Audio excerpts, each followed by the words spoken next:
So here's something you may not have even noticed. So far in this course, we've really only dealt with one state of matter. We've talked about solids. We've talked about, moving limbs and moving creatures and projectiles being hurled throughout the air, okay? But I'm here to say that there are two other states of matter that are incredibly important for the functioning of life, and those states of matter are gases and liquids. And in physics and chemistry, we kind of lump them together as fluids. So this week is all about hunkering down and really exploring these other states of matter that are required for life because basically they transport the important things that life needs to survive. For example, we inhale air, a gas, right, that contains oxygen in it, which is required for aerobic respiration in the body, right?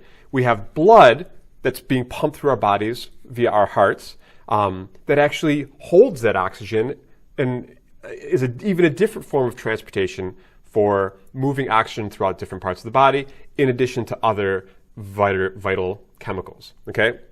So that's what we're doing this week. And if we could kick it off with the quote of the week, it is by a psychologist named Marshall Rosenberg, who invented this style of communication called nonviolent communication.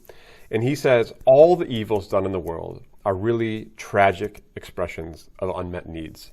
And this may sound very weird and cryptic at first, but it's really very simple. All of life has needs, right? And all of life develops different strategies for meeting those needs.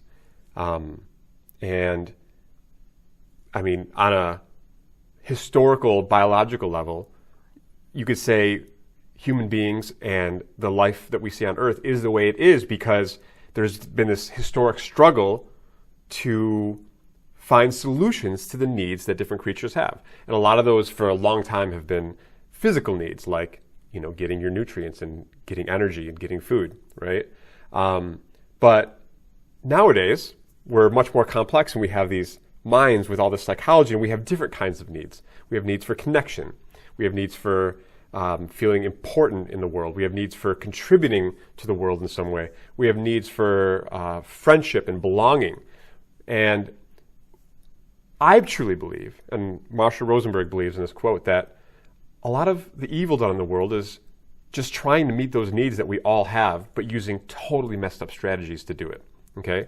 So for example, if someone wants to meet the need for feeling significant in the world, but they meet that need through violence, then, it's destructive. But if someone tries to meet their need for significance by getting an education and, making their mark on the world with some interesting discovery, then that's much more positive, right? And much more life-affirming.